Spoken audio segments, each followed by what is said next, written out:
Basi hamna shida, nafikiri nikifika nitakwambia nini kinaendelea kwa sababu nimezana kwanza na mzee.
Halo, tena.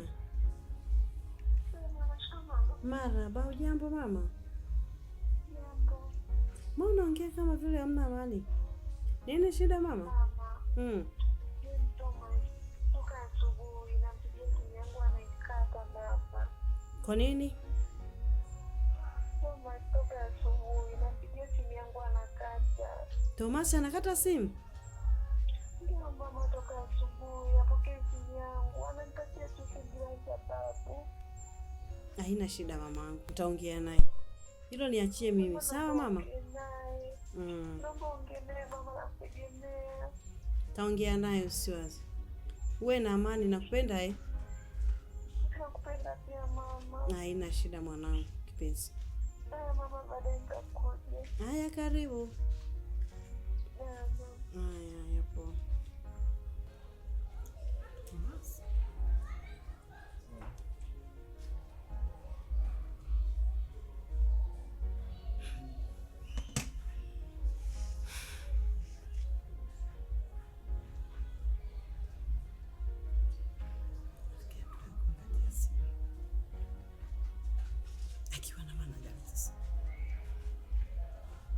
Mr. Thomas, uliniambia mgonjwa wako anaitwa nani?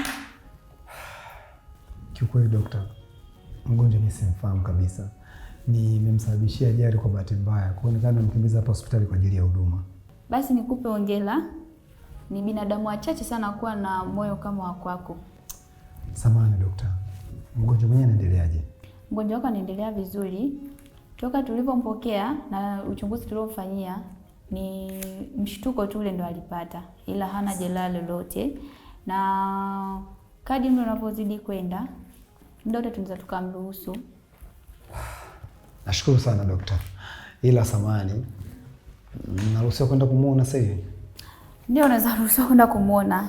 Ila ukimkuta amelala, usimsumbue, mwache kwanza apumzike. Ila ukikuta ameamka, unaruhusiwa kumuona. Asante sana dokta. Asante. Karibu tena. Nashukuru.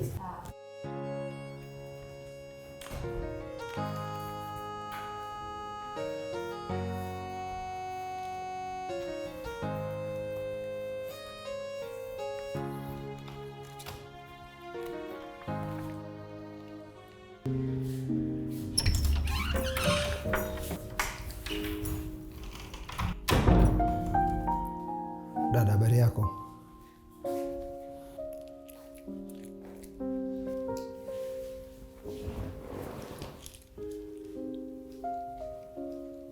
Wewe nani na kwa nini uko hapa?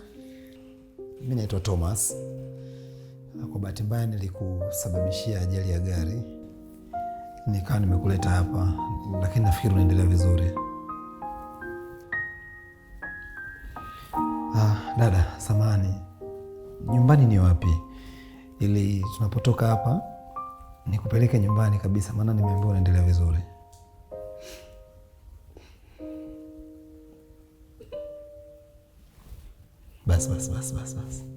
Basi nyamaza. Haujaumia sana.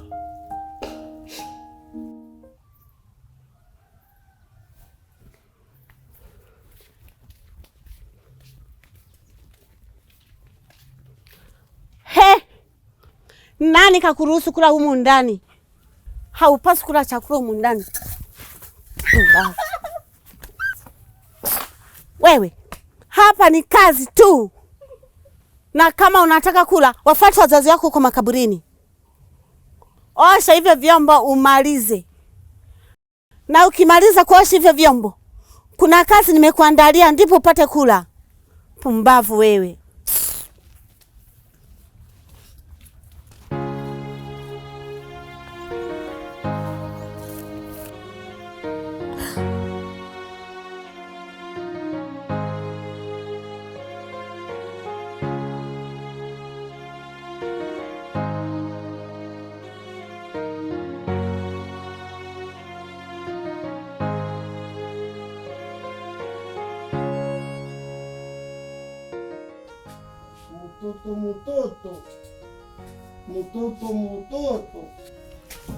Mtoto. Wow. Malkia, my love. Mwingine tena? Yeah. Na mimi kwani kuna mwingine? Ni mimi huyo, the super duper chuma cha mjini. Relax. Yes. My love. You know what? Give me love. Kangu naomba unielewe, leo siko vizuri. Sikia wewe, afu sikia, usinita majina, sikia. Kausha. Mimi bi mkubwa shachukua hela zangu, afu story mimi. Sikilize. Una huruma wewe. Nisikilize. Siko vizuri. Bi mkubwa mshangazi kisha kula hela zangu. Kwa give me. Nipe. Niache bana, niache. Hapo chueleni mimi nimeshakwambia. Shida nini? Bi mkubwa kisha chukua hela zangu, usiniletee pia unasikia nitakuzingua. Toka nje. Wewe bi mkubwa kisha chukua hela zangu, umenielewa? Bi mkubwa kisha chukua hela zangu. Sasa mazoea. Toka. Niache bana. Kwa wewe.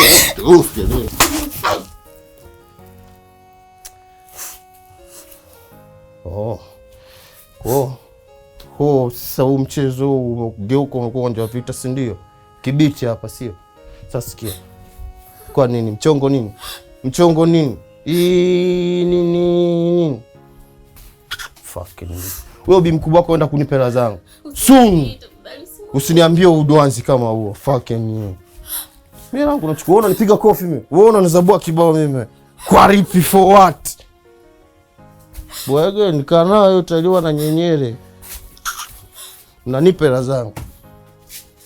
Utaliwa na nyenyere afu toni nakaje na mnani pombu mkubwa ananipa hela yangu. Shwaini. Wewe bi mkubwa. Wewe mshangazi. Nini tena? Sikia. Nigela wangu mtoko kazinguo. Sasa kama kazingua si uzembe wako? Uzembe wangu? Wewe mishe kuwa mzembe, kaogopa chuma cha Mjerumani. Mimi navunja na kukanyaga silembi. Tena wangu. Shakwambia usiototea watu Isunga Ngwanda waduazi. Leta mtoto wa mjini. Mimi nimeshaitumia bwana. Wewe bi mkubwa usiniletee, nipe hela yangu. Bi mkubwa nitoe hela. Nakupa. Bwege nini? Unauzia mbuzi kwa nguru. Wewe unaona mimi mshamba, si ndio? Wewe ni mshamba mwenyewe umeshindwa. Shamba nitoe hela. Sasa, unakuambia uletea toto shamba kutoka Isunga Ngwanda. Sasa ufikiri mimi na yokota hii. Shwaini kweli. Kahanya bamsi chuma cha Mjerumani. Kahanya wapi? Mtoto mdogo amekushindaje? Usiletee pempe kwa watu. Na nimekwambia wewe mama, nishakueleza unatuletea watoto kutoka town, sio unaokota Isunga Ngwanda huko, si unawatolea wapi washamba. Wewe unataka kuniuzia mbuzi kwenye gunia, mtoto mshamba. Alafu atalipa. Kasha nipiga makofi atalipa. Kima ndama ni. Tumbulie macho unataka kuita. Wewe kabisa.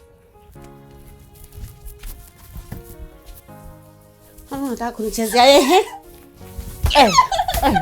Wewe unakula na unakunya. Kazi ufanye. Ni kazi gani utakayoifanya wewe? Wewe. Unaniharibia biashara wewe. Haukuja hapa kudeka na kula. Wewe. Mbavu. Ukitaka starehe, afate wazazi wako. Yaani wewe.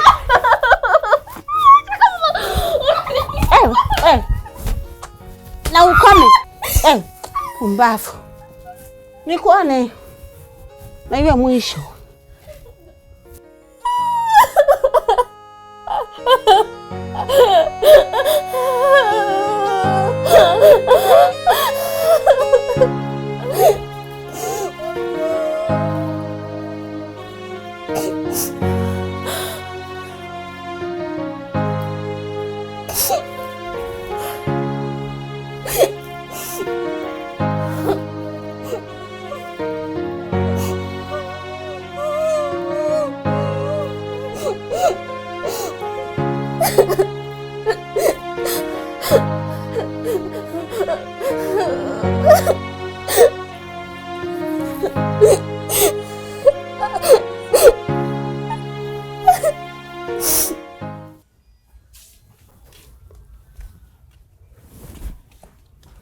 We kenge, mimi natoka, halafu punguza kujilazalaza ili wateja wasikuchoke, na watakuja wateja 3 uwahudumie, na hiyo pesa niikute.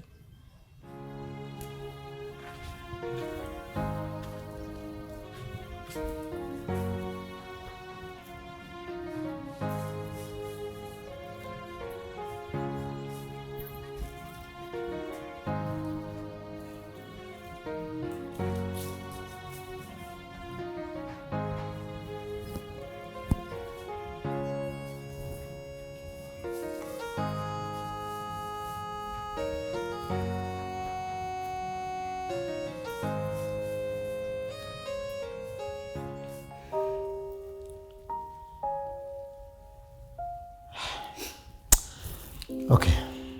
Dada. Pole sana dada Keti. Sasa nafikiri hakuna shida na wala hakuna sababu ya kulia tena. Sawa? Tukitoka hapa tutaondoka wote, mimi na wewe, tutaelekea nyumbani kwetu. Mimi naishi na baba yangu na mama yangu. Kwa hiyo wewe utaishi nyumbani kwetu, utakuwa dada yangu kuanzia leo. Sawa? Usilie. Don't cry. Don't cry. Kwa na amani. Kwa hiyo daktari akituruhusu tu tutaelekea nyumbani. Sawa? Okay. Baba Thomas. Baba Thomas. Jamani, mimi niko ni tempusilia, si uniache. Mimi wewe na mpila. Ni mpila hivi. Leo ni nini? Unaona sasa, wewe ni mpila au ni tempusilia? Haya bwana, kwa hiyo kusimamisha mpaka muda gani? Ulikuwa unasemaje mama? Sasa nimekumisi mkeo, hoja ni misi. Sasa si baadaye. Kwani sina muda watu napokuhitaji sina nisikiliza mume wangu. Karibu. Karibu nyumbani. Karibu. Shikamoo baba na mama. Mili hapa. Shikamoo. Mili hapa. Shikamoo. Vipi tena Thomas? Karibu. Asante baba. Thomas. Naam. Umeanza kutuokotea chokolaa tuletea humu ndani? Chokolaa? Hiki ni nini? Na kwa nini upokee simu za mchumba wako tena? Mama, unatakiwa kujua kwanza kitu gani ambacho kimenikuta, halafu ndo uanze kulalamika. Mama Thomas, muache kwanza mtoto aingie aseme sida. Wewe tayari hapo umesalipuka. Jamani, karibuni. Asante baba. Karibu kae tueleze kilichokupata. Sawa baba. Baba na mama, jana wakati umeniagiza kwenda kule shambani kuangalia, wakati narudi nikiwa njiani, kwa bahati mbaya nilipata ajali ya kumgonga udada na gari. Kwa hiyo akawa ameumia, nikaenda naye hospitali. Kwa hiyo nikawa nimesimamia kila kitu kuhakikisha hali yake inakuwa sawa. Ila kwa story yake leo nihadisia, nimeona babangu ni vyema nije naye hapa nyumbani. Tuishi naye hapa, atakuwa dada yangu. Karibu mama, karibu. Simtaki huko ndani. Sitaki. Naomba aondoke. Au aende vituo vya kulelea watoto yatima. Ikishindikana hivyo aende kwa wazazi wake. Simtaki huko ndani. Mama. Mama, kwa nini unakuwa hivyo lakini? Pole. Mama. Baba. Kwanza nakushukuru sana kwa kukubali kumpokea dada yangu. Ila mama, nikwambie tu kitu kimoja. Humu ndani huyu atakaa kwa sababu huyu ni mwanadamu kama wanadamu wengine. Sawa? Ikiwa mimi niko hai hapa ndani, unataka ataishi, hutaki ataishi. Otherwise mimi niyo nimekufa. Njoo kuonesha chumba cha kulala. Karibu. Asante. Karibu mama, umeanza kuota ndevu. Karibu mama yangu. Mama Thomas, uwe na usubira jamani. Ya nini? Sasa mtu hata hapo unamsimanga mtu anasikia. Mama, nakujua unavyopenda mambo mazuri. Hebu ona hii. Itakufaa? Hii rangi hapa hivi. Nilijua tu. Wewe kupenda mambo mazuri.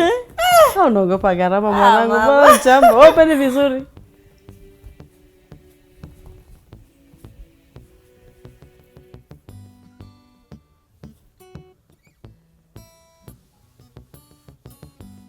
Mama, kwani siku hizi mmeajiri usigelo humu ndani? Chokolaka uhuto na Thomas. Yaani Thomas wangu mimi ndo kamleta huyu?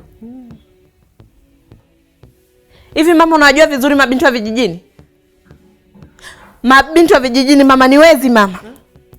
Ni wachawi mama. Ni wezi.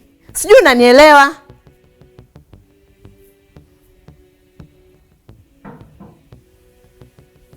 We binti, unajua hicho ulichokishika? Na kuuliza wewe, unajua hicho ulichokishika? Hey. Mbona makelele asubuhi asubuhi? Shika mama. Relax. Relax. Keti. Vipi? Uko sawa? Dawa ulizopewa hospitali umaliza zote? Unajisikia vizuri sasa? Okay. Mama. Mimi natoka kidogo. Nafikiri Keti, njoo tuongee kidogo.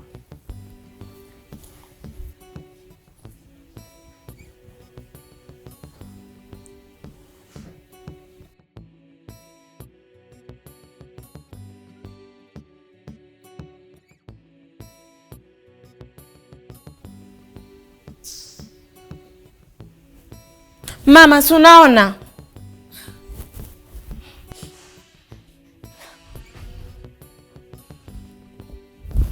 Achana naye. Haya mambo madogo sana. Tutamnyosha. Mama, yaani mimi simuelewi kabisa Thomas. Kivipi? Yaani mama, Thomas ananidharau sana. Itakuwa huyo Keti ni mwanamke wa Thomas. Maana sio kwa dharau zile anazonionyesha Thomas. Mwanangu, tuliza jazba. Niyo kazi niachie mimi. Sawa mama? Nipo kwenye kampeni ya kuwatenganisha. Ikiwezekana Keti kumtoa duniani kabisa. Kweli mama? Niamini.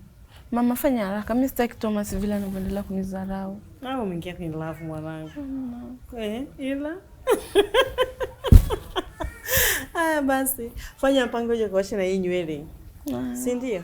Nakaja na nywele wiki nzima. Ni huyu Thomas yana anafanya namfikiria kila muda. Nashinda hata kujiangalia mwenyewe. Na kuchanganya kiasi hiko. Waacha wewe.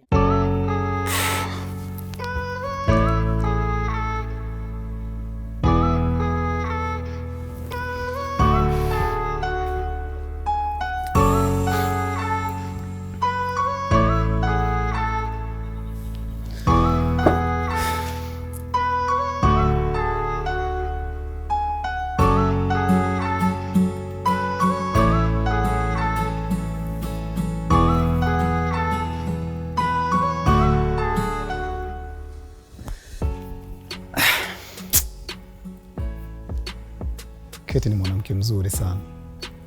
Na nafikiri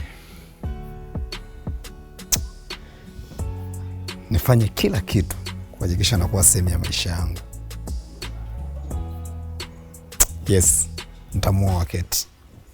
So beautiful.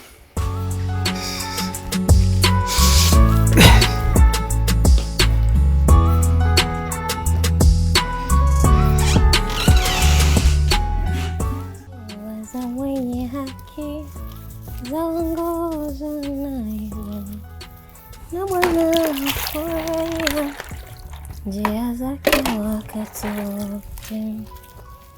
Hatua za mwenye haki zaongozwa naye Bwana na Bwana hufurahia njia zake wakati wote. Kaka Thomas. Mambo.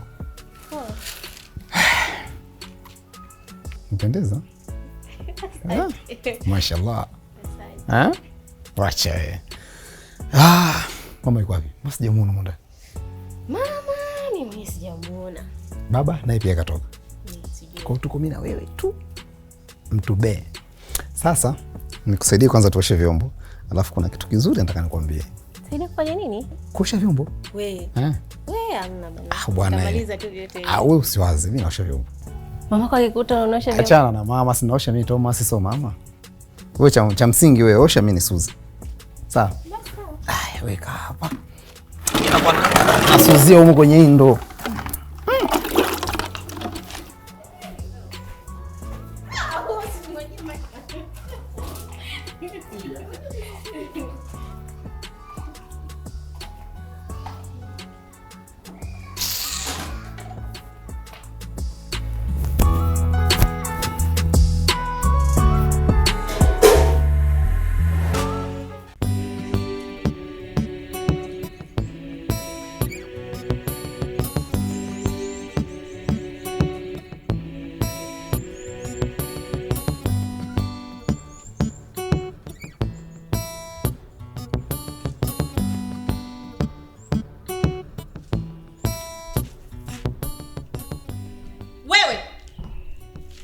Nani kakwambia fue nguo za mume wangu?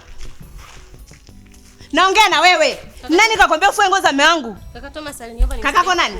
Thomas ni kakako. Hebu acha kwanza. Nakuuliza Thomas ni kakako. Hivi wewe binti bwana unapenda kuniingilia mambo yangu wewe? Unaniangusha mimi, unanijua wewe?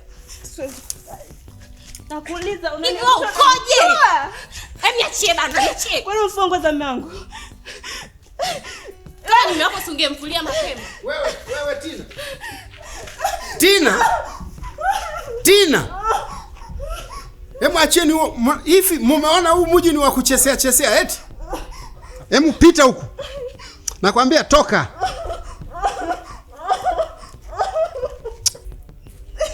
Alafu huu mji sio wa kuchezea chezea. Siku mkirudia wote mtahama kwenye huu mji. Na nije nione tena muhiso kelele zenu.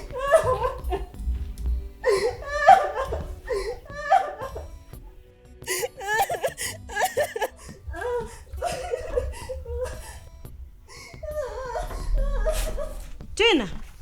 Kuna nini mama?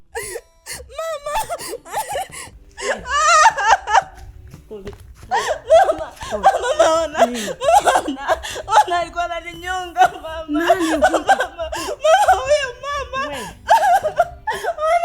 Mama. Keti. Mimi sijampiga mama. Nani kafanya hivi? Yeye ni mpumbavu. Yeye ni mjinga na kuuliza.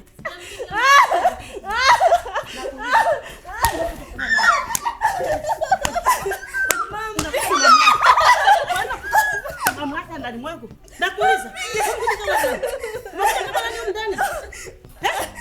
Sina kuuliza. Nipige tena. Mama. Nipige tena.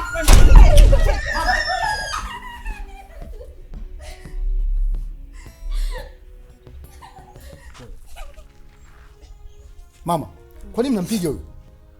Yeye kafanya nini mwenzi? Ndio mnamshangia wote wawili? Hujaona alivyomnyonga? Mama, natoa onyo la mwisho na sio kwako na huyu kimbulu wako. Wewe shusha mkono wako. Shusha mkono wako Thomas. Wewe ni mtoto mdogo, huwezi kuongea nionyesha mkono mimi. Umeelewa? Halafu badilisha kauli. Huyu sio kimbulu. Na huyu ndo mkeo. Nachosema sitaki Tina aonewe. Umenisikia? Nalikuingia akilini. Ipo siku utajua nini namaanisha. Sawa. Sawa. Mambo madogo yatapita, sawa? Kuwa na amani kabisa. Sawa? Ulikuwa unafua? Nafikiri hii kazi wachane nayo. Pumzika kwanza, utaendelea nayo hata baadaye. Sawa?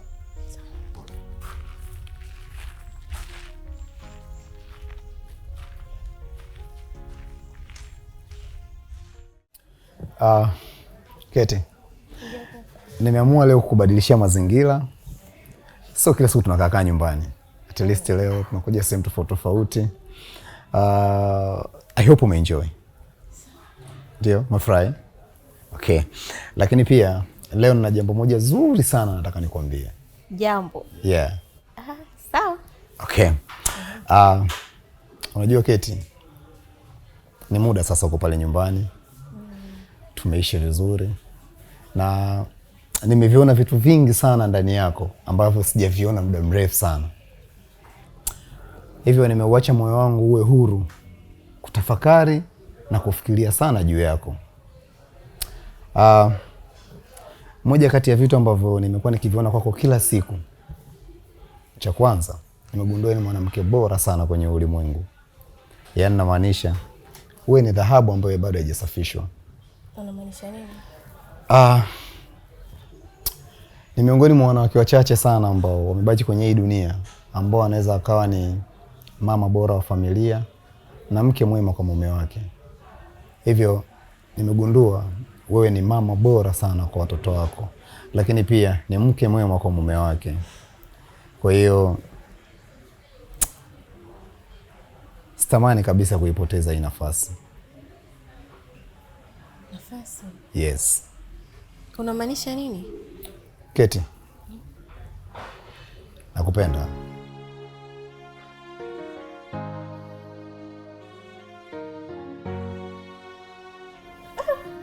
Yes. Unajua Keti, mkulima kishamaliza kulima, anapanda mbegu, anapalilia. Baada ya palizi, mazao yakikomaa, anavuna. Shughuli zote hizo huwa anazifanya akiwa mwenyewe. Ila wakati wa kula huwa wanakula watu wengi sana. Kwa hiyo mimi ni huyo mkulima na nahitaji watu wa kula nao. Na miongoni mwa watu ambao nimewachagua ni wewe na watoto utakaonizalia. Unajua kaka, mimi sikuelewi. Nakupenda sana.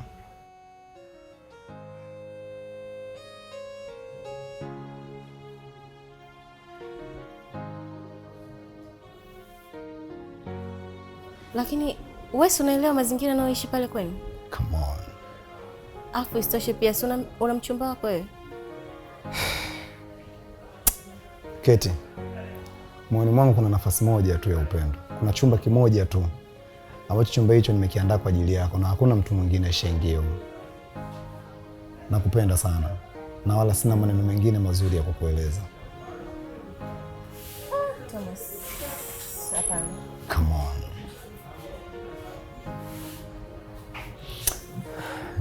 Keti, nielewe. Kuishi bila wewe nitapata shida sana. Kubali uwe mama wa watoto wangu.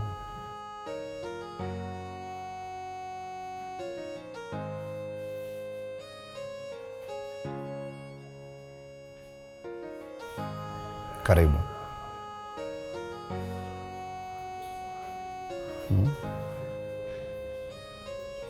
Sawa. Makubali. Kweli? Wow.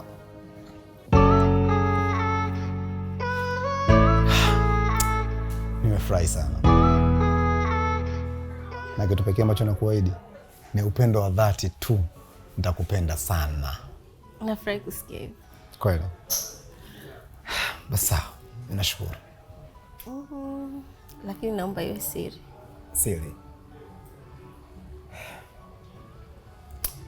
Sawa. Okay, enjoy.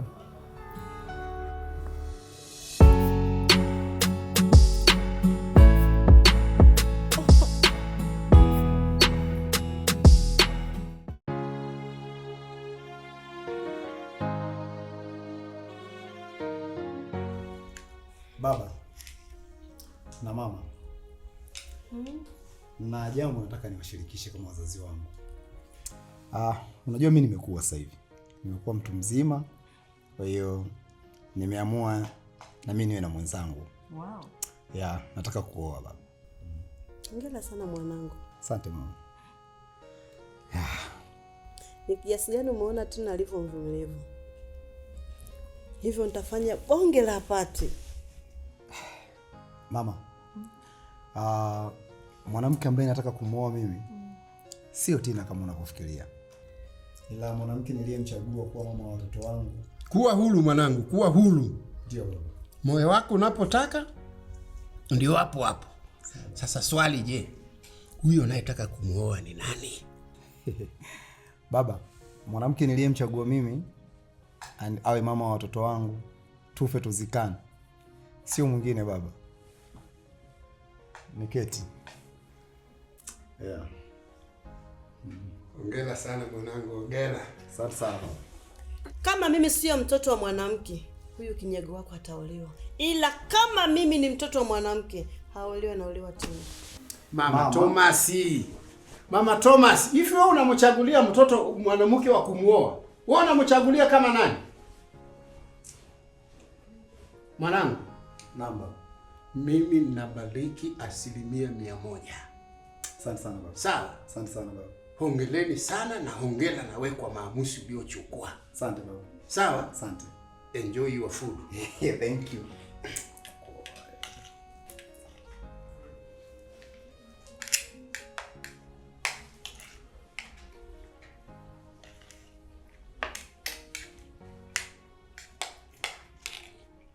Tina shogangu. Niambie mama. Nimekuita, kuna jambo linanikeleketa. Linanichonyota. Sijalala, liko hapa. Nini tena mama? Si huyu Tomasi? Tomasi wangu? Ndio. Kafanyaje tena? Katangaza jana kumuoa Keti. Yaani Tomasi wangu? Ndio. Anamuoa huyu Keti? Ndio. Sasa mama itakuwaje jamani? Sasa tutaribia mipango yetu. Hawezi toboa. Hilo niachie mimi. Nakupa wiki hii. Takuwa mama. Chezea mimi wewe. Yaani siwezi kuruhusu hilo. Huyu ndo mimi. Ukigusa vilivyo vyangu, utoboi. Mganga kwanza cheza shoga yangu. Ila usiniangushe. Siwezi kuangusha mama. Tuko pamoja.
Tina mwanangu, kwani umekula hiki chakula?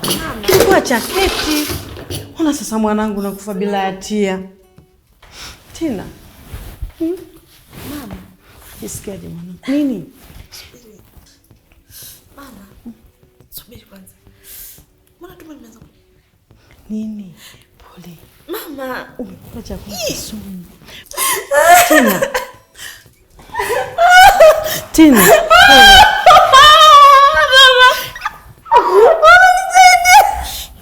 Mama. Kuna nini? Wewe. Amekula chakula chenye sumu. Sumu. Sasa sumu wapi? Wewe tena. Unasema wangu nakufa bila hatia. Mungu wangu. Nyamaza. Tulia mama. Nyamaza. Kunywa maziwa. Kunywa yote. Taratibu. Kunywa usiteme sasa, tulia. Pole. Basi. Tulia basi. Haya, malizia maziwa. Kunywa maziwa. Nyamaza basi upone. Kunywa maziwa mama. Kunywa maziwa upone, sawa? Haya, kunywa vizuri. Nisha taratibu. Pole.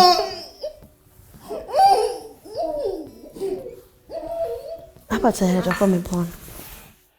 Keti, nimeshakwambia nitakulinda. Kuna nikatia tamaa haraka kiasi hicho. Siwezi kuendelea kuishi hapa kwani. Thomas, wewe mwenyewe ni shahidi, unaona kabisa mshaanza kunitega na somo. Sijui kesho na kesho kutwa atanifuata live waniue. Siwezi kuendelea kuishi kwani. Situation ambayo unaipitia mimi nakuelewa sana. Nakuelewa mno. Lakini nimeshahidi nitakulinda, nitapambana na wewe ndio mwanamke niliyekuchagua mimi. Siwezi ishi bila wewe, nielewe. Lakini mamako anipendi. Achana na mama Keti, anayekupenda ni mimi, sio mama. Wala wewe uishi na mama, unaishi na mimi. Sasa mimi ndo ninayeumia kwa sababu yako. Siwezi kuishi bila wewe, naomba unielewe. Nakupenda sana Keti. Sawa? Nielewe mamangu. Sawa mama. Sawa. Babe. Nielewe basi mamangu eti. Come on.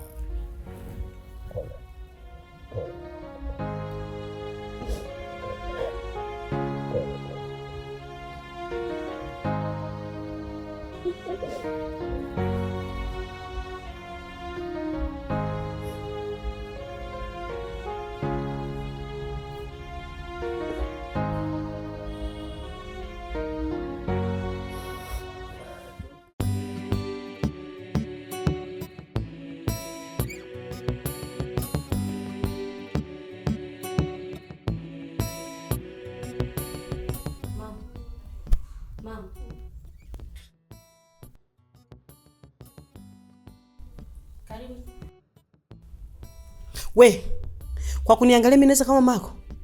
Mimi naweza kuzaa mtoto chokola kama wewe? Umevuka mtego wa kwanza, wa pili utoboi. Narudia, umevuka mtego wa kwanza, wa pili utoboi. La sivyo, uondoke huko ndani au achane na Thomas. Toka! Ukuja kuharibu mipango ya watu.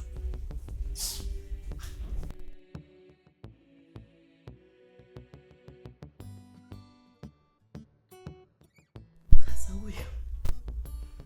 Nisipo kaza huyo, taniharibia mpango yangu.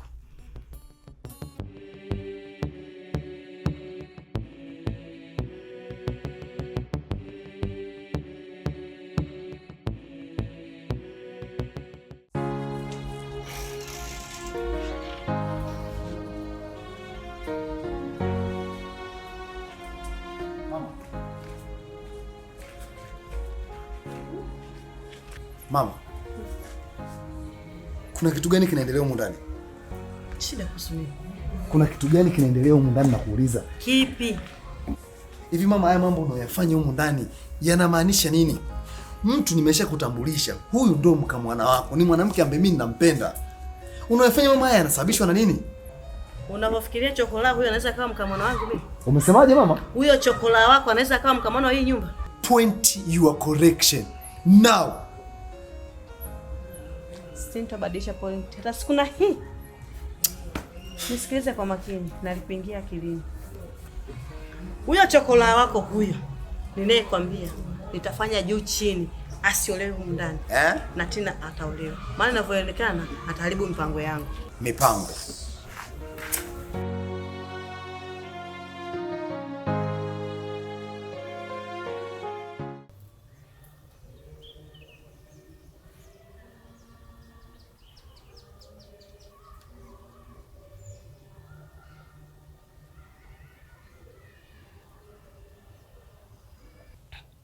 Sasa tena mwanangu, inatakiwa uliwe na Tomasi. Si unajua tena mipango yetu? Najua. Tuwe kitu hiki Kimoja. Alafu Tomasi tumfanye dondocha. Baada ya hapo mzee, tunabaki na mali zetu, si ndio? Hii ndo mjini. Sio tena ufike huko nigeuke. Siwezi mama. Penzi likunoge mwanangu aweze kusema, siwezi mama, si. Siwezi. Lituliwe hili moja. Tomasi dondocha. Baada ya hapo mzee, Yaani nataka Thomas anisikilize. Na sio kusikiliza tu, na ukimuona unampandisha. Yaani unamkweza kama mfalme kweli, kumbe letu hili moja. Tubali.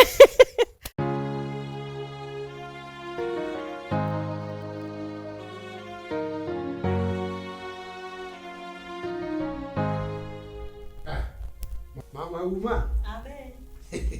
Kumbe upo huko. Niko hapa. Alafu unajua sasa sana kumuita huyu Thomas, mmesahau hata jina la asili la Ouma. Unajua Thomas kwa jina la kijiji, si unakumbuka tulimpa Ouma. Sasa tuwe tunalikumbuka na hilo. Sema moja. Moja. Sasa nimekuangasa huko kwa jiko huko, lakini sikukuona.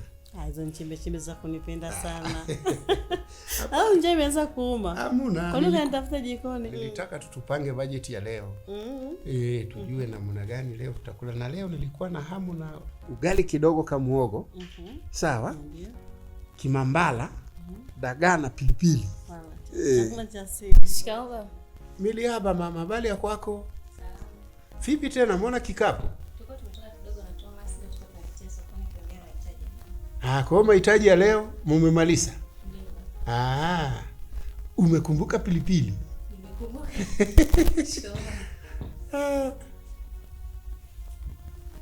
Mama Thomas. Nini? Jamani, mtoto anakusalimia, si upokee salamu yake. Ala nini sasa? Yaani nalichukia. Ikiwezekana liondoka hata leo humu ndani.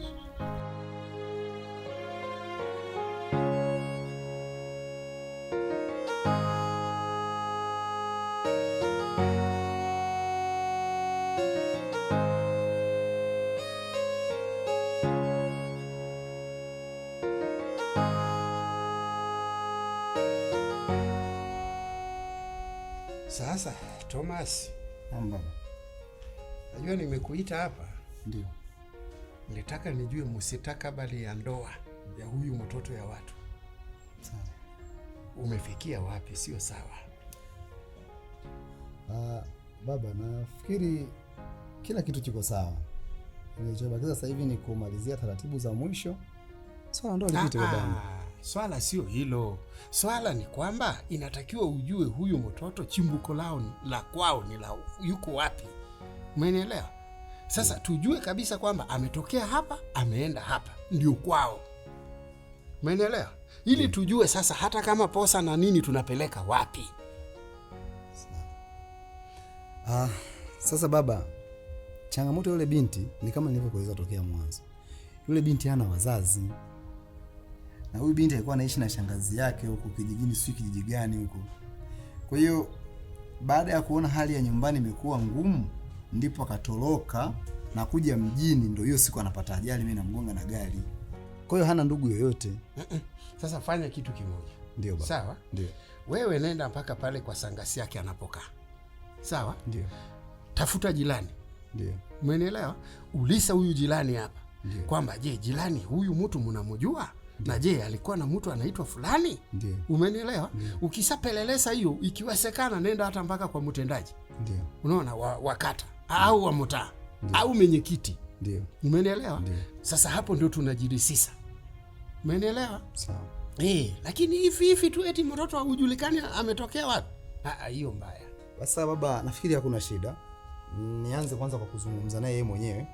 Kama ana ndugu mwingine labda atuambie. Unaona? Hapo sasa ndio kama ana ndugu mwingine, si tunapeleka posa kwa huyo ndugu. Sawa. Sawa? Sawa baba. Haya. Basi baba, asante. Haya kama haya. Sasa naam. Si unaenda ndani? Baba. Mwambie basi mkamona wangu. Kajuisi. Kabaridi kwa moto. Bana na wewe naye kabaridi. Haya baba. Haya. Hello kamana. Haya.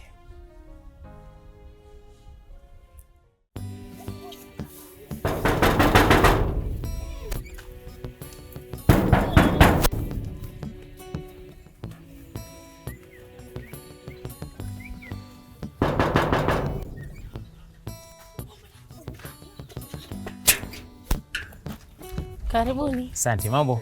Safi. Tumemkuta Thomas. Kaka Thomas? Yes. Wageni wako? Okay. Karibuni.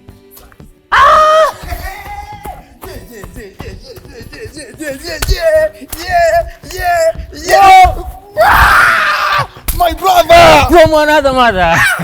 Oe. Yep, man. Tamasomoni mzee. Safi. Kila kitu kiko fresh. Yaani nimeona siwezi kulala mwana. Wewe mwanangu, wenzetu mkiwa chuo mnanenepa. Sio yale mambo yetu mapiza manini. Ila mwanangu, wewe mwenyewe umenenepa kinoma. Oya, zawadi kutoka Uganda. Taachaje? Kila kitu fresh. Brother. Aise, karibu sana mshikaji wangu. Karibu sana. T-shirt marhaba mani. Kutana dadangu. Oh. Naitwa Kit. Okay. Dadangu tuko naye hapa. Safi sana. Familia hii. Nimefurahi sana. Yeah. Mambo? Mrembo kweli? Okay, pia meet up my brother. Anaitwa Faisal. Okay. Nimetoka naye chuo. Yeah, brother. Yeah. Karibu sana. Watu wa Uganda mna vitu vyenu. Noma sana. Poa, haina noma. Niambie mzee. Vipi wazee? Mshu ametoka, mama pia ametoka. Nitawaona tu wao. Haina noma. Hawana shida. Sasa, mimi bwana, kwanza nisikilize. Hapa mimi nimekupitia nikuchukua. Twende tukabe. Ufanya wewe badilisha nguo. Kwa hiyo ni change tu fast hapa afu. Fresh tu hapo. Au aende hivyo hivyo. Awe tu pia tukiatu mwanangu. Au sio? Vipensi hujaachaga mwanangu. Asa mimi nafikiri ngoja nichukue viatu. Yes. Alafu tupitie gari basi kwa sababu imeenda couch pale. Imeisha. One time. Brother imeisha. One time. Twenzetu. One time. Wetu pia. Mwanangu sana huyu. Jamaa wako amechangamka kinyama. Yaani mimi nikiwaga hapa Mwanza. Yes. Kwa TZ, ndo mwanangu. Hapa ndo nyumbani kabisa. Kweli. Pako fresh. Fresh sana. Anapowasi bwana kanenepa kinoma. Ni mwacha alikuwa janona hivi. Au unajua mtu ukiwa. Asante sana. Nani tena? Mbali kidogo. Kate. Twenzetu mwanangu. Aise, kitambo sana.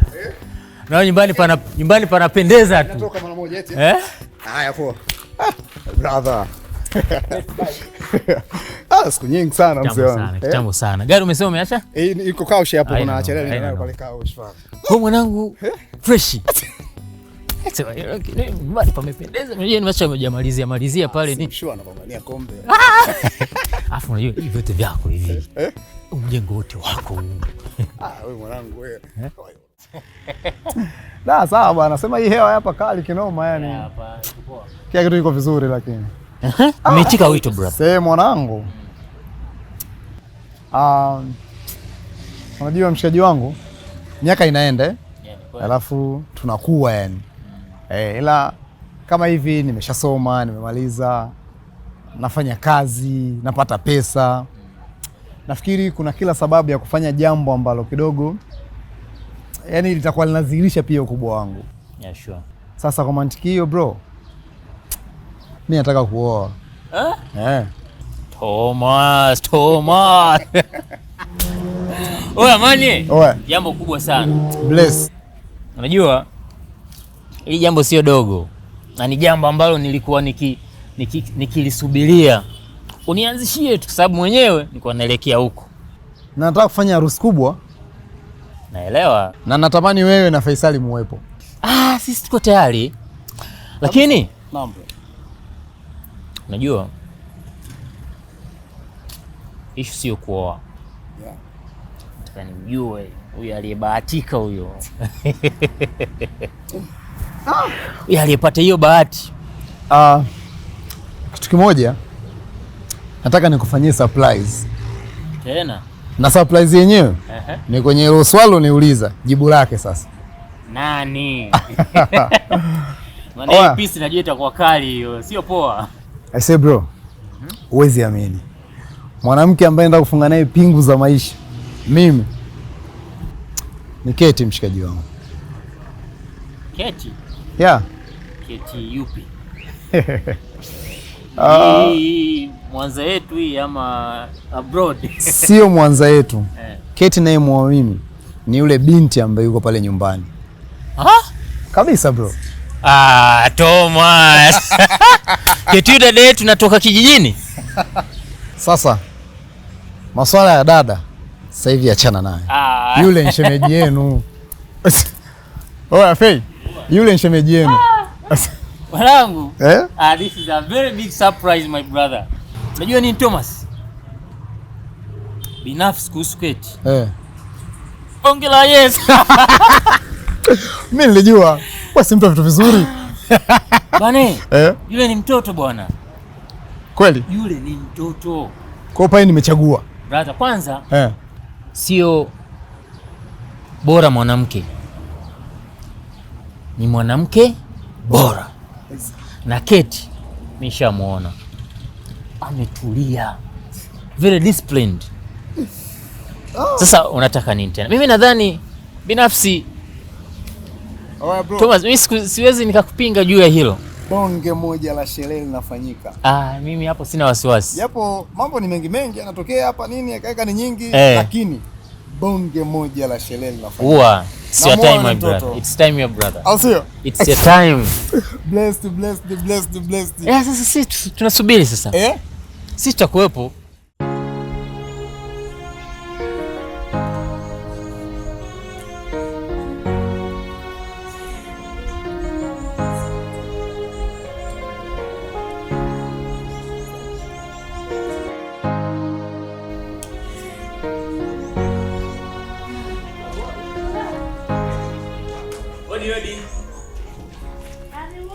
Mama Thomas, mama yetu. Asante sana. Karibia hapa nyumbani. Kina mambo. Baza kwako. Safi kwema. Za hapa. Kina mambo. Tunamshukuru Mungu. Tuko salama kabisa. Asante bwana. Asante sana. Thomas tumemkuta? Hapana, Thomas ametoka. Sasa nilikwambia ni ngumu. Tulikuwa tunamta. Asante. Muda. Ila nyinyi. Wala si atukae. Tulikuwa tunapita. Si unajua? Mkata mweke baraka wanani. Mama hapa ni nyumbani. Tutakuja tu kwa ajili ya kukaa. Nasubiri. Asante sana. Lakini sasa hebu mpe taarifa Thomas. Nadhani pia nikifika nyumbani make simu nilisahau kidogo. Nitampigia nitampa taarifa ambayo nilipita. Asante sana mama. Shukrani. Tina. Tina bye. Baki salama.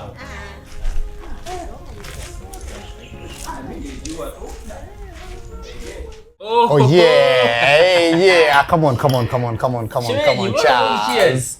Oh yeah. Lodi. Naam. Unajua umekuwa ndugu yangu sasa. Tumetoka kwenye lenki ya urafiki. Umekuwa muhimu sana, mtu muhimu sana kwenye maisha yangu. Umekuwa ndugu yangu sasa. Kwa hiyo nafikiri kila jambo ambalo ni lenye heri kwangu ni lazima likufike na wewe ndugu yangu. Kwa hiyo ndugu yangu nimekuita hapa, nahitaji msaada wako. Unajua babangu ameniagiza Kigoma huko kwa ajili ya kufuatilia baadhi ya miradi yake. Hivyo sasa nitakuwa nje ya Mwanza kwa muda kama mwezi mzima. Na mazingira shemeji yako unayajua. Unayajua. Sasa takapokuwa safari na ufia upweke kwa shemeji yako. Hivyo sasa wewe kama ndugu yangu na familia yangu nimekuja kukukabidhi ili uhakikishe ulinzi wake, uhakikishe hawi board, si unanielewa vizuri. Kwa hiyo lengo kuu ni kuhakikisha na kukabidhi kwa mchumba wangu. Naamini atakuwa mikono salama na hata nitakaporudi tutamkuta bado ana furaha yake kama kawaida. Thomas my brother. Yes. Mimi nadhani nimekusikia na nimekuelewa. Japo hii kazi ulionipa sio rahisi. Ni ngumu sana. Lakini pia ni rahisi kwa upande mwingine. Kwa sababu mimi naamini furaha yako ni furaha yangu mimi. Kabisa. Na Keti ni furaha yako. Kwa lazima nihakikishe kwamba natunza furaha yako. Kikubwa tu nitahakikisha kwamba anakuwa salama mpaka unarudi yuko vile vile ulivyomwacha. Shemeji, mimi nadhani uwe na amani, uwe na furaha pia kwa na sisi kwa kipindi hicho ambacho Mr. Thomas atakuwa hayupo. Unavyomwona Thomas ni sawa na ambavyo unaniona mimi. Kikubwa tu ukiwa na chochote, ukiwa na shida yoyote, usiache kutujulisha eti. Sawa. Yeah. Yeah, tuambie chochote. Yaani una changamoto yoyote, tell me. Mimi nitakuwepo na utaniona sana. Sana. My brother, kuwa na amani sana. Yaani yuko mikono salama kabisa. Bwana mimi nashukuru sana. Sawa, sasa Faisal, sisi nadhani tuwaache sasa. Tena? Si unajua. Tuendelee kuenjoy likizo yetu bwana. Na nyie tuache mzungumze kidogo. Mzigo hujaisha. Huu mzigo bwana, mtajuana nao wenyewe bwana. Sisi tushamaliza. Mtatua sasa. Tumalizie hii.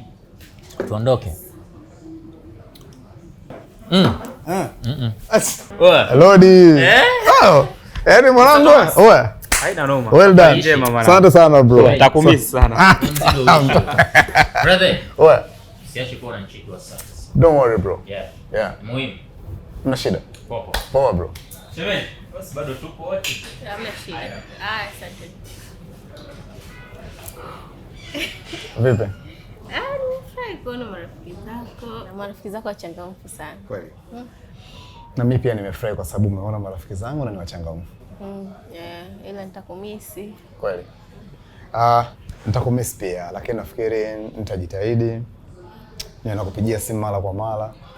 Lakini pia nafikiri mwezi mmoja sio mkubwa sana. Na kwa kuwa pia ndugu yangu yupo, nafikiri kila kitu kitakuwa sawa. Kwa changamoto, tutamuona yeye, tutanipigia simu, mimi na kila kitu sawa. Sawa. You happy? Kweli?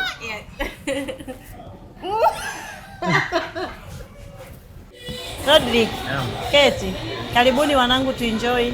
Asante mama. Mimi nilifurahi sana kwa kweli. Ndio.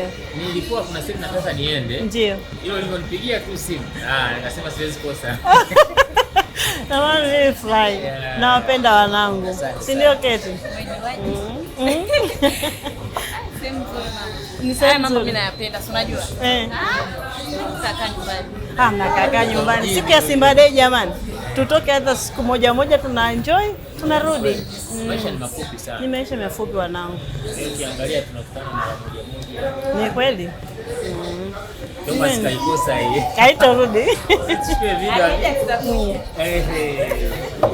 Ataona wivu huyu. Sawa. Napenda juice huyu. Nimempatia.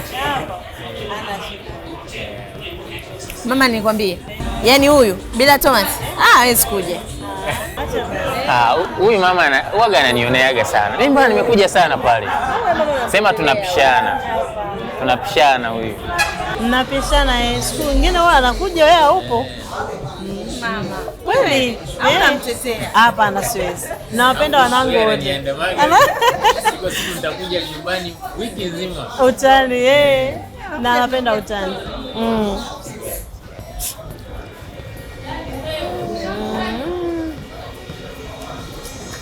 Maisha ni mazuri sana. Ukiwa na furaha na amani. Nitamwambia baba nikate tiketi hata mbele. Nitafurahi. Keti.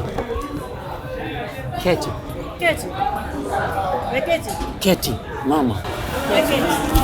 Keti. Mama keti anakuaje? Keti. Amekuaje?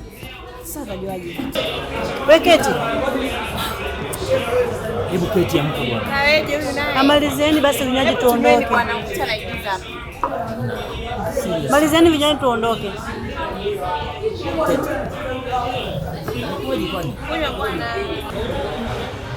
Hapo imekuwa ghafla. Hajazoea tu bwana, kutoka choka. Keti. Keti.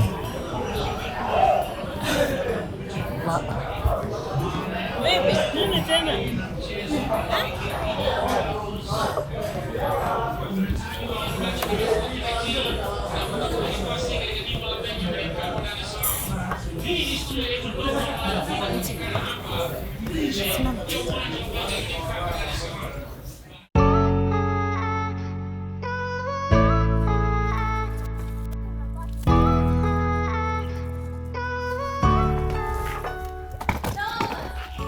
Wow.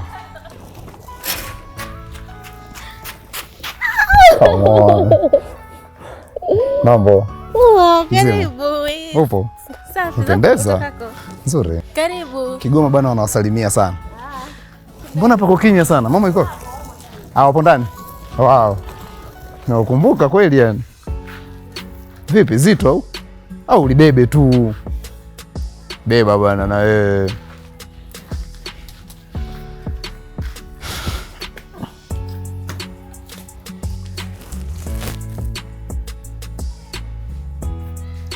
Hello?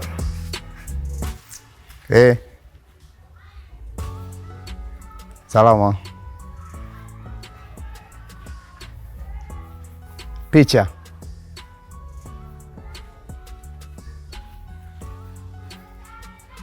Ila naongea na nani brother? Hello? Picha.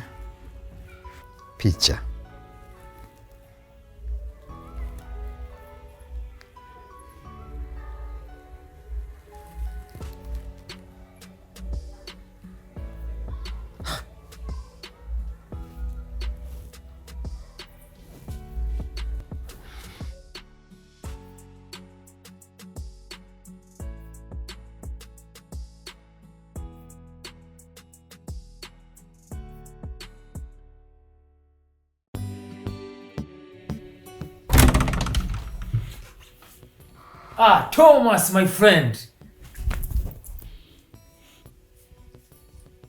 Thomas, nini shida? Mbona unakuja ghafla na umerudi lini? Afu mbona usalimii?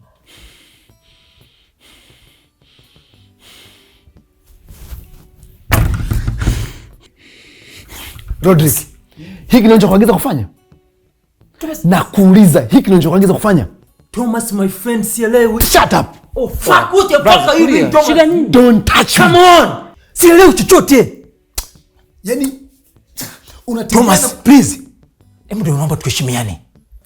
For God's sake, Thomas, sielewi hiki kitu. Hiki kitu ni kipya pia kwangu. Ni kipya sio? Ni kipya sio?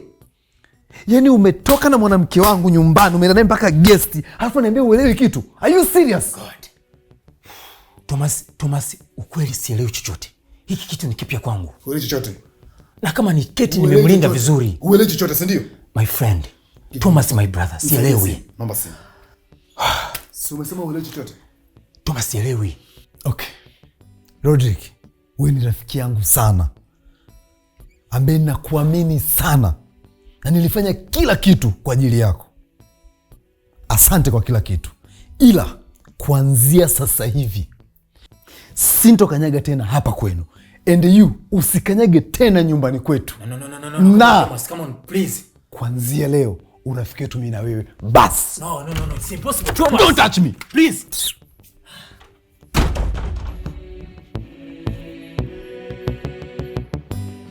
Yaani leo Mama Thomas naona kama una kafuraha. Mara unisogelee, mara hivi. Kwa hujapenda? Mimi nasema tu. Hebu ngoja kwanza. Keti. Hebu njoo. Unataka kuliansisa? Siku nyingine mimi malaika bwana. Ndio. Sijamwona Thomas. Thomas hivi kwa? Nilimwona wakati anaingia, akawa ameingia chumbani kwake, akawa amejifungia. Hebu kamwite. Mama Thomas, mwacheni huyo, kachoka na safari. Tutaongea naye hata kesho. Sawa? Kalale mama. Unaenda kulala? Ndio baba. Haya. Usiku mwema. Analala mapema hivi, anashindana na kuku.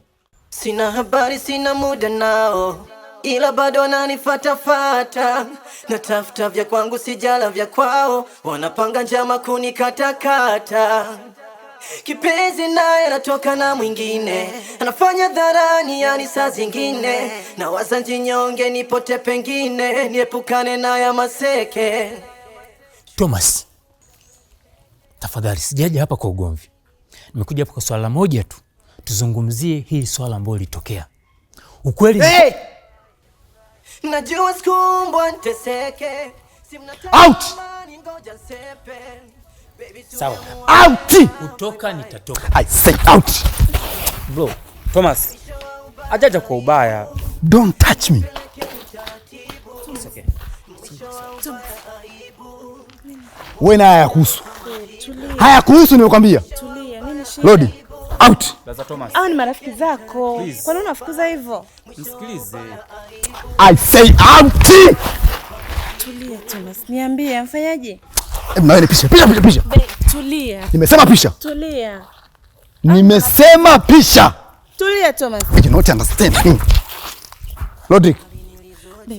Naomba niambie. Yaani wewe nimekuamini, nimefanya kila kitu kwa ajili yako. Leo unanisaliti mimi. Nini shida? Wewe nishakwambia ya kuhusu. Sawa? Lodi, out. Ni marafiki zako. Nini shida? Niambie basi nijue kuliko kuwa unafanyia hivi. Huyu msaliti sana. Kafanya. Ukatembea na Keti huyu. Halo. Wadada wa vijijini wakitoka mjini wanajengea mbali. Kama imeshindikana kwa Keti, kahaba wewe huna nafasi kwenye maisha yangu. Lodi, out. Nisikilize. Mimi naondoka. Come on. Nisikilize. I say out. Unanikosea heshima Thomas. Rodrick, I say out. I say out. I say out. Rodrick, tuondoke. Get out. Toka ndio nimekwambia. Toka nje. Thomas, mimi naondoka. Ila tambua kitu kimoja. Siku utatambua ukweli, it will be too late. I don't care about that. Get out. Shen's type. Aibu nipelekeni taratibu basi, mwisho wa ubaya aibu, Mungu atanipa majibu. Oh, oh. Yeah. Yeah.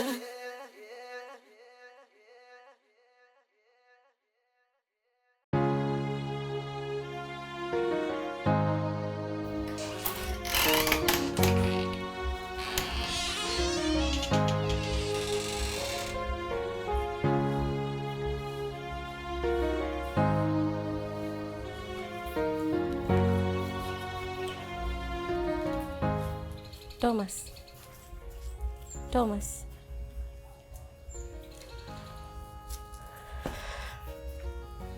Thomas, mbona umeninunia kiasi hicho? Ukweli uko kama unavyoamini? Ukweli gani? Kuhusu zile picha. Zimefanya nini?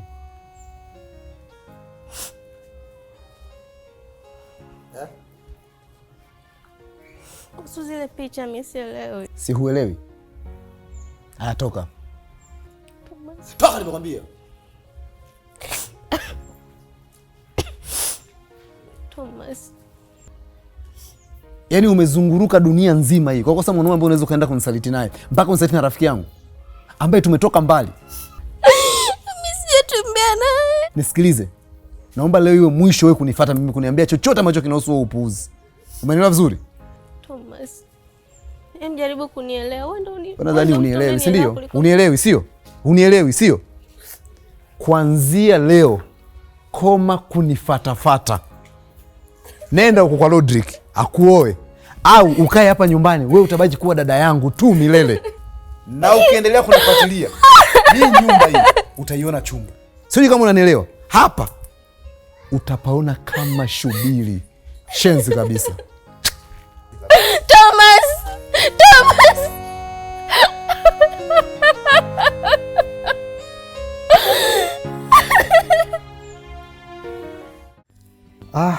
Mama Thomas, mama yangu kipenzi. Mama bwana, leo nataka tuzungumze jambo moja.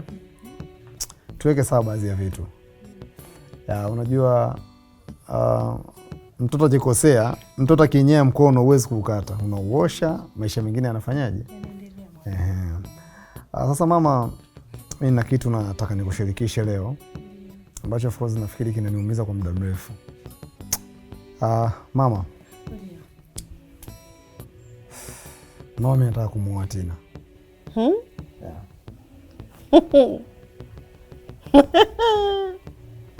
Harusi ya mwanangu leo, sherehe ya mwanangu mie, nitacheza kila ngoma Hongera sana mwanangu. Asante. Hayo ni maamuzi sahihi. Tena mama, nafikiri hili jambo sitahitaji lichukue muda mrefu sana. Nataka ndani ya wiki 2 hizi 3 ndoa ipite na Tina awe mke wangu wa halali kabisa. Lakini nikuulize swali. Vipi yule kiumbe? Kiumbe? Kiumbe gani tena mama? Si yule Kate. Mama. Nafikiri Kate ana nafasi kwenye mazungumzo yetu. Lakini pia Kate ana nafasi kwenye maisha yangu. Nachokuomba mamangu, ili jambo lifanyie kazi haraka sana. Ndani ya wiki hizi 2-3 ndoa ipite na Tina awe mke wangu wa halali kabisa.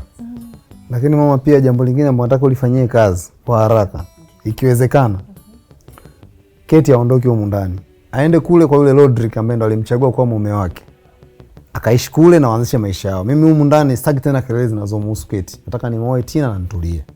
Mimi nilisema tangu mwanzo huyu aondoke huko ndani haraka, mkaribishe. Lakini okay, haina shida. Kwa sababu umeamua, hatupata muda kuishi hapa nyumbani. Mimi mama nakuelewa sana. Na hata mzee sijamwambia hili jambo. Kwa hiyo kwa kuwa wewe waziri wa mambo ya ndani huko hapa na taarifa ushapata, wewe maliza hilo jambo, alafu nataka ndoa ipite haraka sana. Kabla ya magharibi, taarifa atakuwa ameshaipata mzee. Hamna shida mwanangu. Mama, pitisha hilo jambo haraka kabisa yani. Mapema tu. Nataka nimuoe Cheupe. Haina shida. Cheupe ingie ndani mapema na haraka. Mama, mimi niko ndani hapo. Sawa sawa mwanangu. Weka pumziki.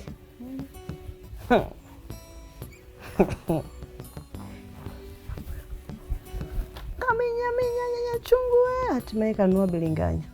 Chezea mimi wewe. Hapo mambo yangu yanatipa. Tuje nipigie Tina nimwambie hii habari. Lakini hapana, nitakuombea. Acha nitulie kwanza. Wewe, naomba ondoke. Toka. Hivi unanisikia? Unajikunya. Toka nje. Haya ndio nileta kuja kiburi hapa. Mambo utoke ndani mwangu. Toka. Hivi nasema kuondoka usikie. Toka pumbavu wewe. Kwenda. Mama. Kwenda. Kuna nini tena asubuhi? Nimechoka. Msubiri basi. Toka. Aondoka ndani. Hai. Safari. Thomas, utaenda wapi? Utaenda wapi? Wazazi wako juu waliko. Ulitokea wapi? Si umekuja ukiwa mkubwa wewe. Naomba ondoke. Nyanyuka. Sikia. Nenda kwa Lodi akakuoe. Sawa? Changamka. Changamka basi jamani.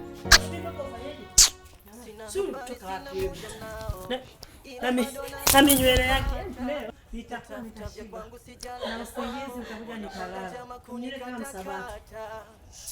Kipenzi naye anatoka na mwingine. Wai, changamka. Wai. Nipote pengine niepukane na ya maseke. Shukrani ya punda kweli teke. Meona tanzini niweke. Unasikia? Siku zote Tanzania ni nchi ambayo ni nzuri sana, na ukiangalia mandhari yote kama Uganda.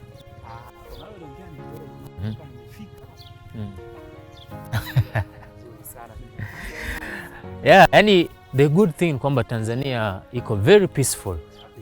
Uganda iko very peaceful pia. Yani nchi ambazo ukitoka ukienda Uganda, tukija Tanzania, you feel the same. Yeah, kweli.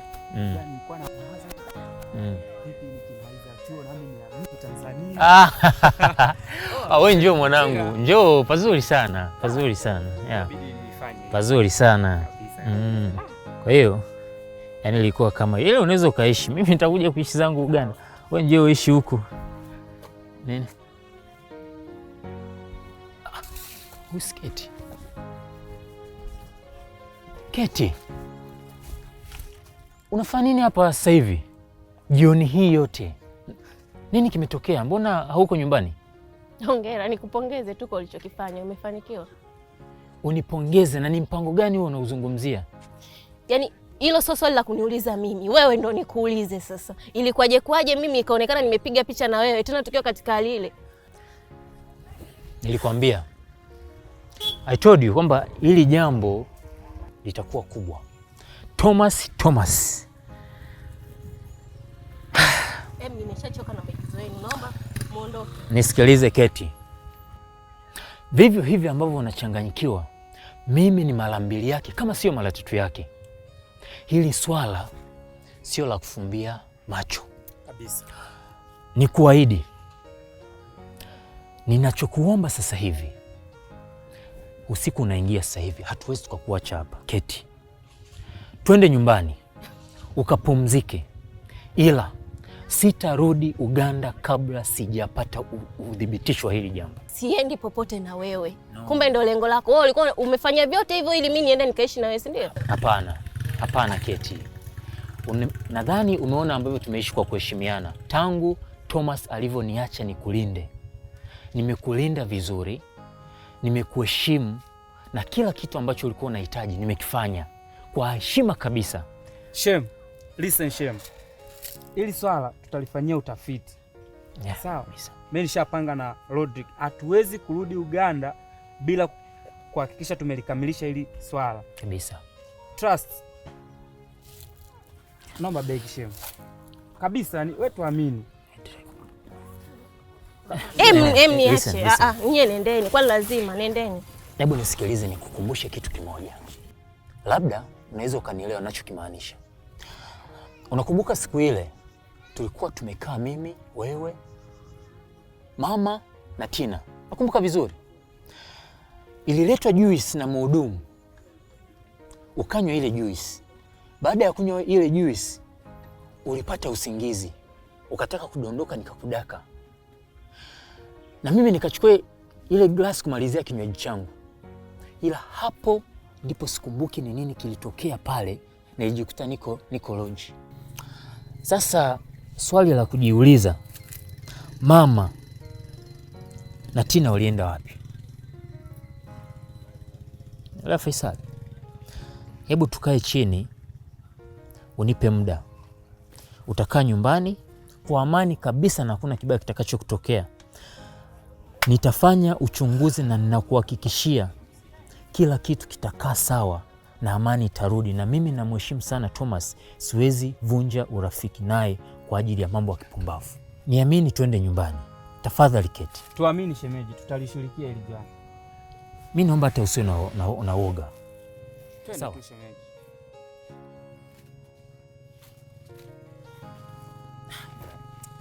Thomas. Twende shemeji. Hata usiogope kabisa. Sawa, kila kitu kitakuwa sawa. Kuwa na amani. Yaani mimi mahusiano nilionayo na Thomas ni makubwa sana kuliko unavyofikiri. Thomas, nawatakia baraka katika ndoa yenu, miaka buku. Niletee wajukuu wengi, wacheze na mimi humu ndani, maana unajua kila kitu naagiza Thomas ukiwepo. Kama sipo najifuatia mwenyewe. Lakini kiona wajukuu wataluka humu ndani, si ndio baba Thomas? Ni kweli. Nakubali kwa hiyo. Nilikuwa tunaangalia huko. Kitu ambaye mimi nilitaka niseme, Thomas mwanangu, wewe kama moyo yako imelisia, mimi sina tatizo. Na kutakia tu maisha mema kwenye ndoa yako. Ba Thomas, mbona unasema eti ameamua kwa dhati? Sikufika atoe kufunga ndoa sio ameamua jamani. Mama Thomas, nimesema kama unajua moyo ndio chaguzi na moyo ndio unachagua kwamba kama sasa moyo wake umelisia, mimi sina tatizo, ndoa hii iendelee tu. Sio utabasamu hata kidogo mwanangu. Wewe naye umeanza maneno yako.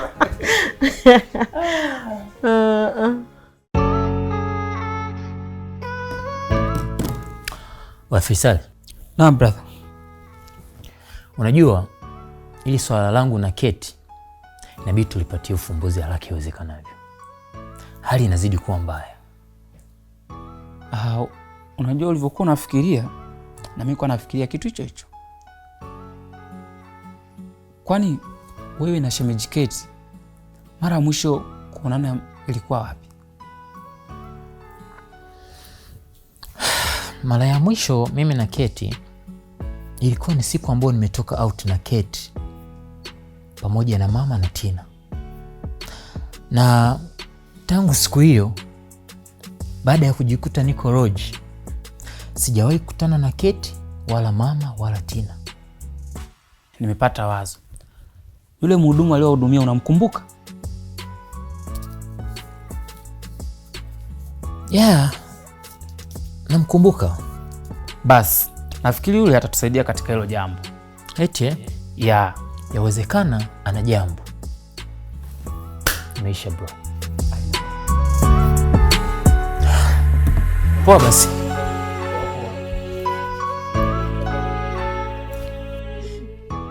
Sema wewe mama kiboko.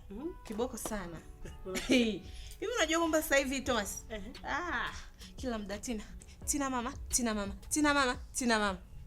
Nimemnyoosha bwana. Mama, awe kiboko. Ile gari kubwa. Mabado. Sio mchezo mwanangu.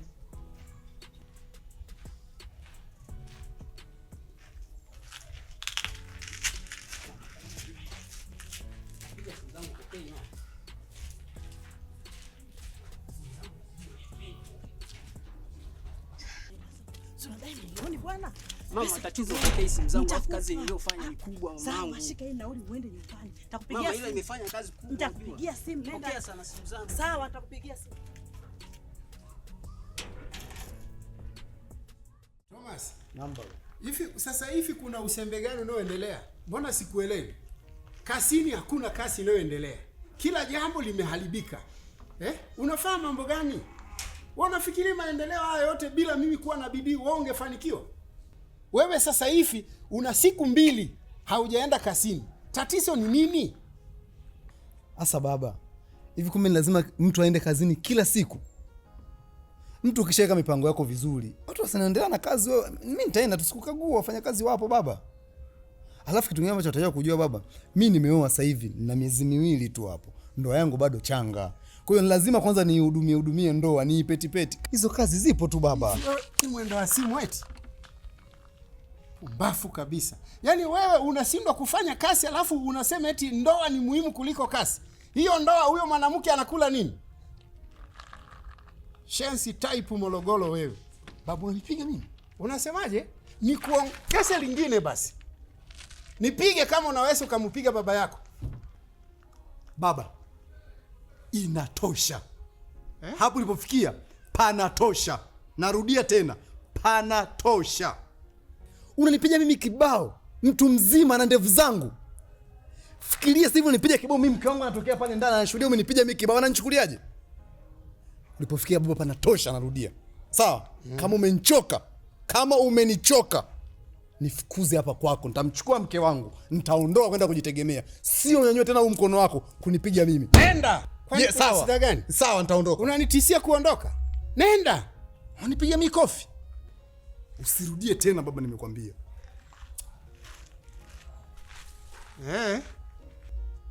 Ndefu sina kudanganya. Umekuwa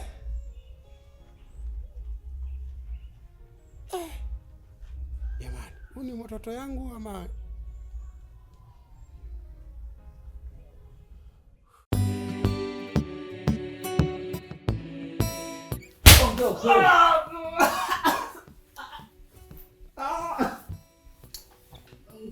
Naongea kila kitu naongea.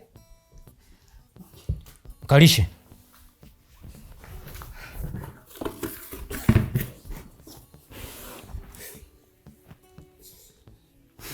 Naongea kila kitu kabisa.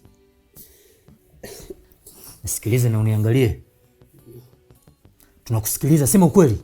Niko tayari kusema ukweli kabisa. Naongea kila kitu mimi nasema. Bro. Mimi naongea kila kitu, nasema kila kitu, nasema kila kitu. Mimi kazi nilipewa na yule mama ambaye mlikuja naye ile siku hotelini pale.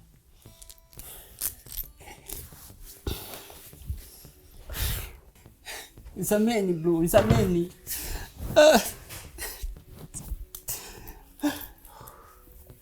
Sameni. Kumbeni nisameni bro.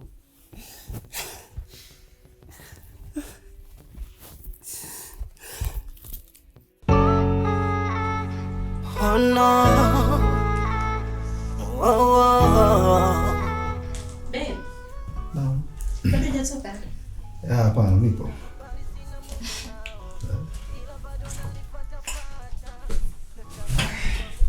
Umependeza sana. Ulikuwa wapi? Niko kwa chumba na mama. Mtu na mama yake. Zinaiva kweli? Sana. Ya, sio? Niambie. Weka kwanza simu tuongee.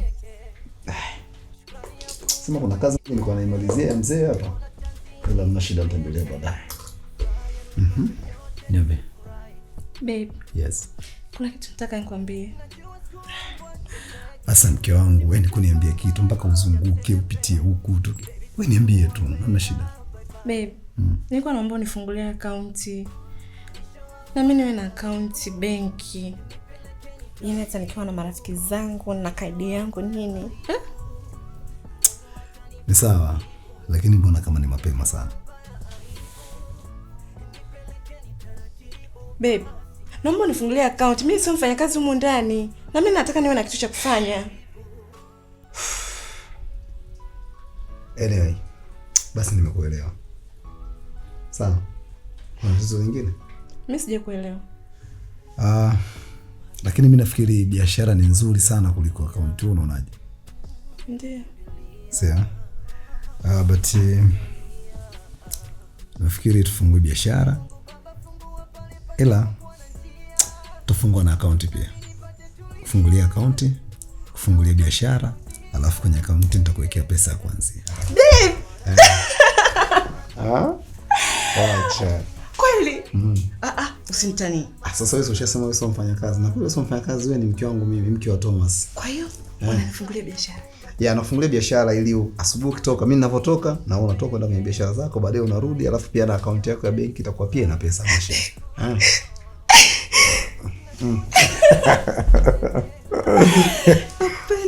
Nakupenda pia. Napenda sana. Kweli. Hebu ngoja nimalizane na bi mkubwa, nakuja. Sasa sikia. Kama hujamalizana na bi mkubwa, nafikiri andaa na nida yako, kila kitu na vitambulisho vyako ambavyo unahisi unaweza vikasaidia kwenye ufunguzi wa akaunti. Then ukiwa tayari, njoo niambie tuanze. Imeisha hiyo.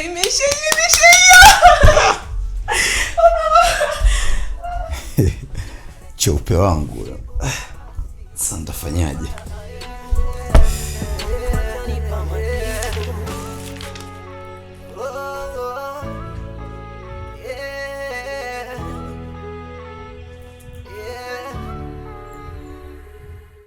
Kijana, nimekuita hapa.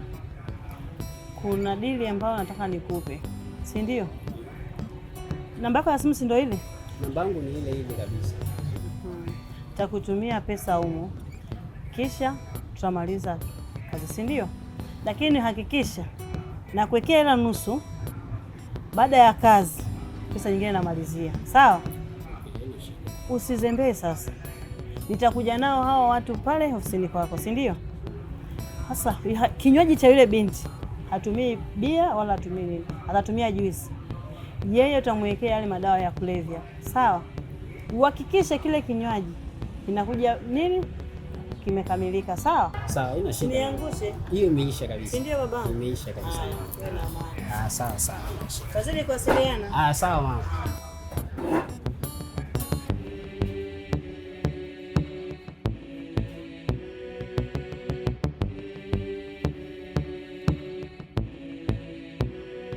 Keti. Karibuni wanangu, tuenjoy. Asante mama. Mimi nilifurahi sana kwa kweli. Ndio. Nilikuwa kuna siku nataka niende. Ndio. Hilo uliponipigia tu simu. Nikasema siwezi kosa. Naona nilifurahi. Nawapenda wanangu. Si ndio Keti? Haya mambo mimi nayapenda, si unajua? Kaka nyumbani. Mnakaa nyumbani. Siku ya Simba Day jamani. Tutoke hata siku moja tuna enjoy, tunarudi. Maisha ni mafupi sana. Ni maisha mafupi wanangu. Ukiangalia tunakutana mara moja. Ni kweli? Ndio sikaikosa hii. Haitarudi. Chukue video. Ataona wivu huyo. Sawa. Napenda juisi huyu. Nimempatia. Mama nikwambie. Yaani huyu bila Thomas hawezi kuja. Huyu mama huaga ananioneaga sana. Mimi bwana nimekuja sana pale. Sema tunapishana. Tunapishana huyu. Mnapishana siku nyingine wewe anakuja wewe upo. Mama. Kweli? Au namtetea? Hapana, siwezi. Nawapenda wanangu wote. Siku nitakuja nyumbani wiki nzima. Utani, na napenda utani.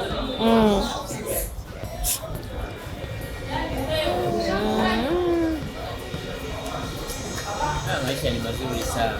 Ukiwa na furaha na amani. Nitamwambia baba nikate tiketi hata mbele. Nitafurahi. Keti. Keti. Weketi. Keti, mama. Keti. Mama keti anakuwa. Keti. Weketi. Amekuaje? Sasa kajuaje? Weketi. Hebu keti amka bwana. Na wewe huyu naye. Amalizeni basi vinywaji tuondoke. Bwana mkuta naigiza hapa. Malizeni vinywaji tuondoke. Kunywa bwana. Hapo imekuwa ghafla. Hajazoea tu bwana, mkuta kachoka. Keti. Keti.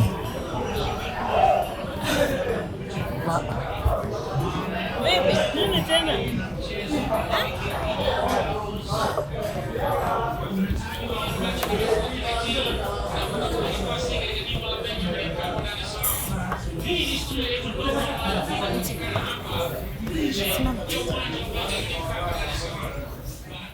Na hivyo ndio ilivyokuwa.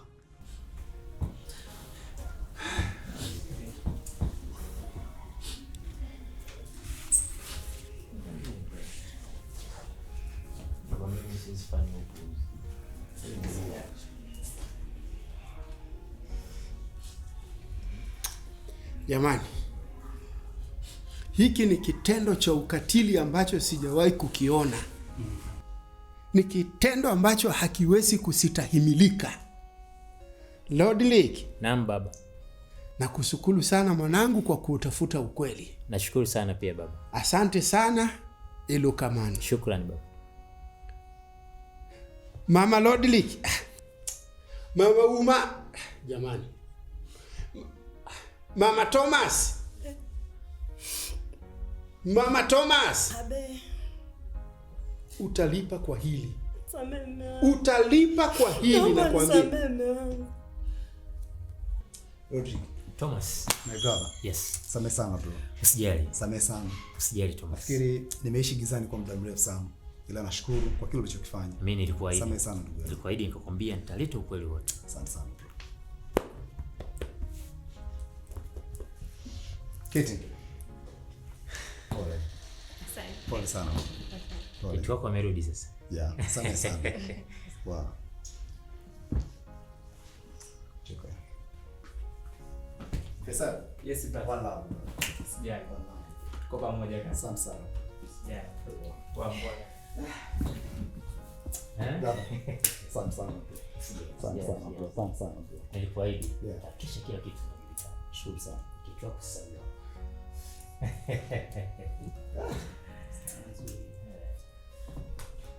Sasa sikilizeni. Wewe kijana, umesha maliza kazi yako? Tuachie sisi wanafamilia tujadili ya kifamilia.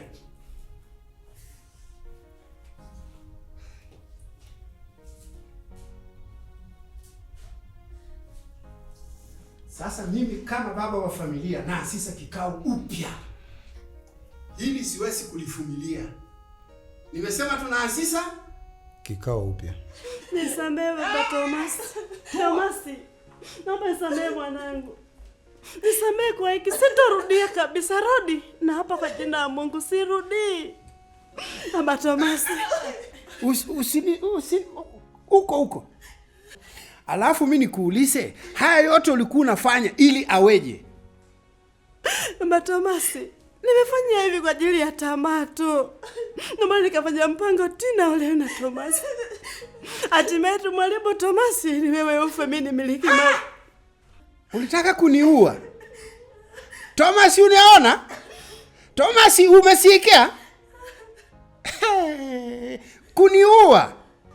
Nilifanya hivi kwa sababu ya tamaa mume wangu. Nione huruma. Tomasi baba.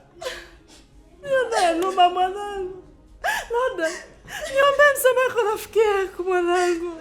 Sitarudia na hapa. Tomasi, kwani nifunge kwa ni mango? Tomasi baba. Mama usinisogelee. Mama usinisogelee kabisa. Lodi, niombe msamaha. Baba, ni lazima mama afungwe ili ajue kuwa siku zote mwisho wa ubaya ni aibu. Tomasi mwanangu. Thomas, we tulia. Tulia kabisa, usiwe na wasiwasi. Mimi si ndiye baba ya familia. Nipe dakika hizi 2 tu utaona matokeo yake. Yaani kweli unataka kuniua?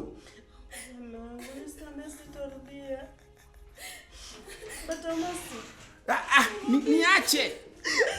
Karibuni. Karibuni jamani, karibuni. Habari ya mdau. Salama. Sawa. Sisi ni maafisa wa polisi kutoka kituo cha kati. Anaitwa Detective Johnson. Tuko hapa kama tulivyoongea, si ndio? Yeah. Mtuhumiwa ni huyu na huyu. Baba Tomasi. Mama, chochote utakachoongea hapa kitachukuliwa kama ushahidi mahakamani. Koplo. Baba Tomasi. Mama juu, kono juu.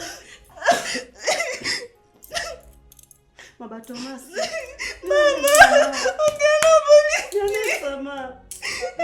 Sina habari, sina muda nao, ila bado wananifatafata. Natafuta vya kwangu, sijala vya kwao, wanapanga njama kunikatakata. Kipenzi naye natoka na mwingine, anafanya dharani ya cha mwingine, na waza jinyonge nipote pengine. Wewe Thomas, nilikuwa na kukataza tokea zamani. Nakwambia achana na hii nyako. Umeng'ang'ana tu. Wewe baba sijui nini. Umeona sasa? Umeona? Sinaongea na wewe au?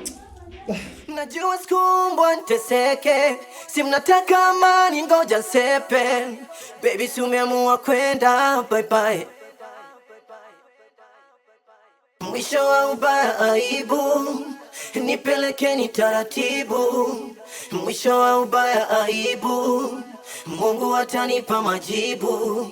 Mwisho wa ubaya aibu, nipelekeni taratibu basi. Mwisho wa ubaya aibu, Mungu atanipa majibu. Mali nilizoachiwa ndugu wanagombania, mapita kimbilia, mabaki tunalia. Mungu Baba, fungua pale pasipokuwa na njia, nami nipate tulia, na wapate shuhudia. Hawana utu, wanatamana mali, nikose kitu yani nifie mbali.